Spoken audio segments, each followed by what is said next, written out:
नमस्कार। 4C supreme law partner के इस नए कानूनी एपिसोड में मैं एडवोकेट डॉक्टर अजय कुमार पांडे लेकर हाजिर हूँ एक नया मुकदमा फिर एक बार दिल्ली से।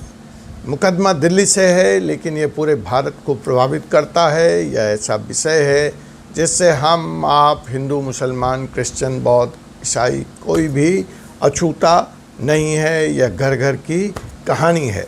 तो आइए बिना किसी लाग लपेट के हम सीधे शुरू करते हैं यह मुकदमा। जी हाँ, यह मुकदमा है अपनों के बीच, और अपने भी कोई ऐसे अपने नहीं, माँ बाप, बेटा बेटी जिसने आपको जन्म दिया।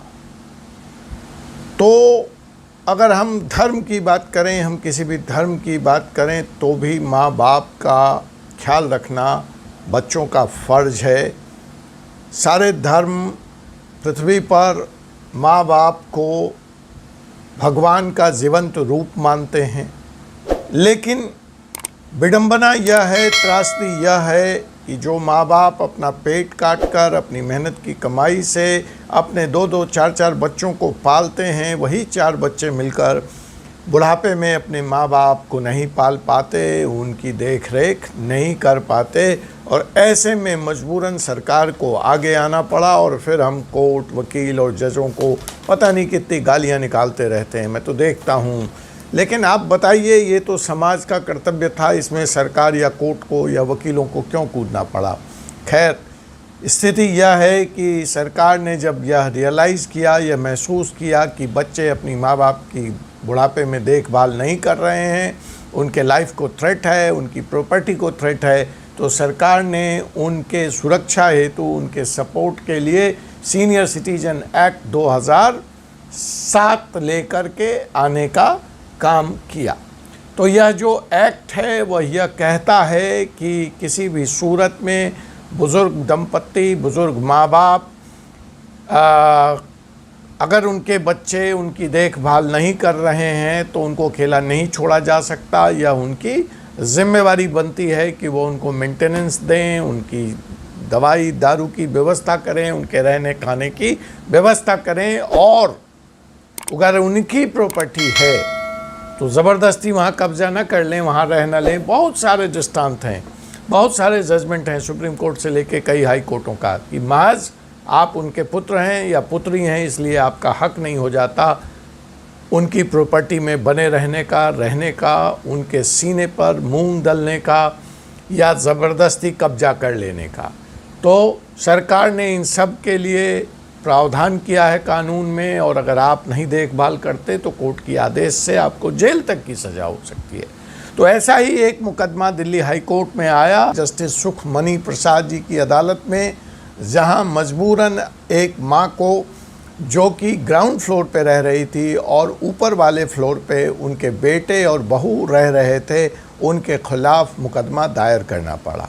मां की शिकायत यह थी कि बेटे और बहू तो उनकी देखभाल तो दूर, उनका ख्याल रखना तो दूर, उनके छाती पर मूंग डल रहे हैं, उनके फ्लैट पे काबिज़ हैं, उनकी प्रॉपर्टी पे काबिज़ हैं, और तो और ऊपर इस तरह का तांडव और तमाशा करते हैं कि नीचे रहना माता जी का, बुज़ुर्ग दंपत्ति का, बुज़ुर्ग माँ का दूभर हो चुका है। और ऐसी हालत में माँ का अपना कोई इनकम का स्रोत नहीं है, कोई आर्थिक बैकअप नहीं है, पति की मृत्यु हो चुकी है, वह अकेली विधवा बूढ़ी औरत जाए तो जाए कहाँ। तो मजबूरन वह कोर्ट के शरण में गई और उन्होंने डिस्ट्रिक्ट मैजिस्ट्रेट, जहाँ से ये मुकदमा, जिसको यह पावर है इस एक्ट में, उसके यहाँ एक अपील लगाई। लेकिन डिस्ट्रिक्ट मैजिस्ट्रेट साहब ने यह कहते हुए अपील को खारिज कर दिया और बुज़ुर्ग माँ को और बुज़ुर्ग महिला को कोई भी रियायत नहीं दी कि प्रॉपर्टी का जो दस्तावेज है उससे माता जी का टाइटल प्रूव नहीं होता है। वह अपने को मालिक प्रॉपर्टी की बता रही हैं on the basis of A power of attorney.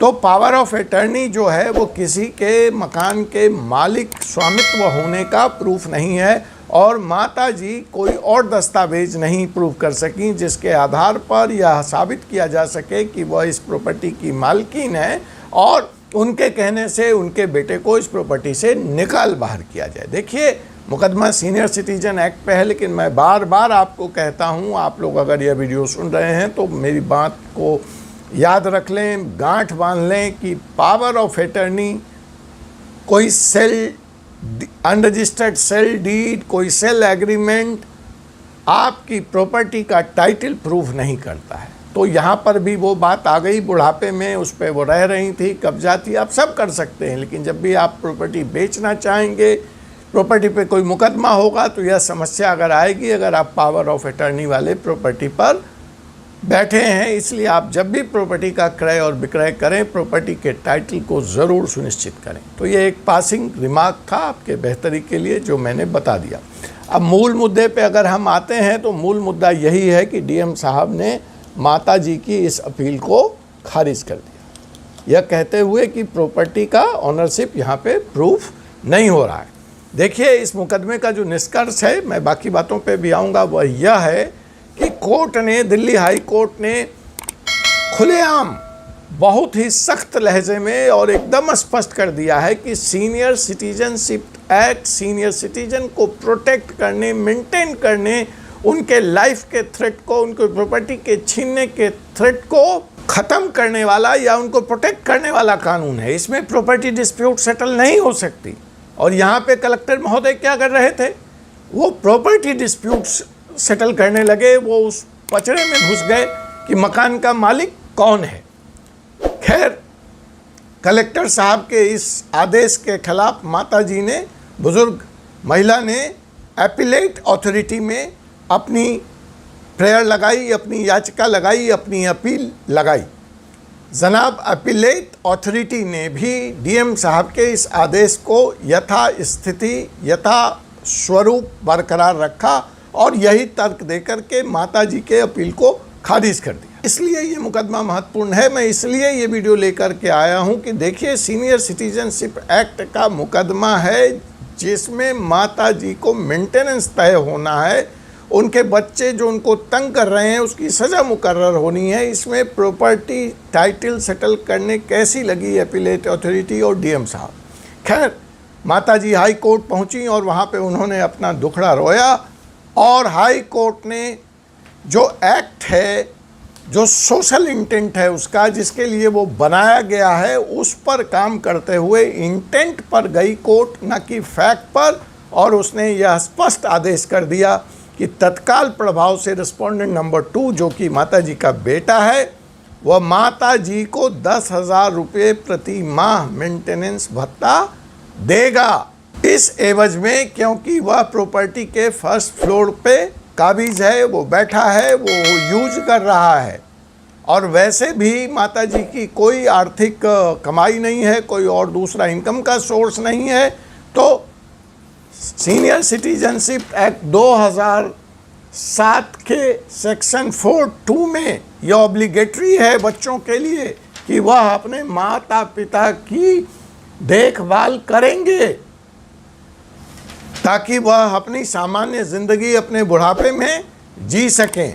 लेकिन कोर्ट के इस आदेश के बाद भी रिस्पोंडेंट नंबर 2 जो उनका बेटा है, वह यह रकम देने से मना करता रहा और जब कोर्ट ने उसको जेल जाने के लिए कहा तो वह उसके लिए भी तैयार हो गया।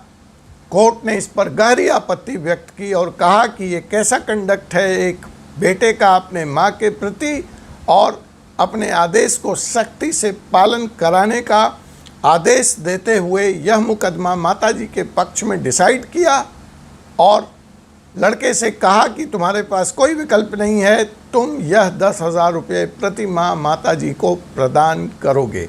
तो जो कंक्लूजन है, जो अंतिम बात मैं कहना चाहता हूं वो यह है कि senior citizenship act property dispute को, प्रॉपर्टी की टाइटल को सेटल करने वाला हथियार या औजार नहीं बनाया जा सकता। यह दिल्ली हाई कोर्ट के इस फैसले से स्पष्ट हो गया है। आप बार बार पूछते हैं कि वकील साहब आप टाइटल नहीं बताते, आप साइटेशन नहीं बताते। भाई मेरे, टाइटल और साइटेशन जानना है, जजमेंट डाउनलोड करना है तो हमारे चैनल का एक पेड विकल्प है, हमारा एक अखबार है, उसकी वेबसाइट पे जाइए, उसकी पेड सदस्यता लीजिए और उसके जो भी चार्जेस हैं वो आप पे कीजिए और डाउनलोड कर लीजिए। चलिए इस बार यहाँ चलते चलते मैं आपको इस केस का टाइटल भी बता देता हूँ, लेकिन फिर अब आप कहेंगे कि साइटेशन बता दें, मुझे जजमेंट भेज दें।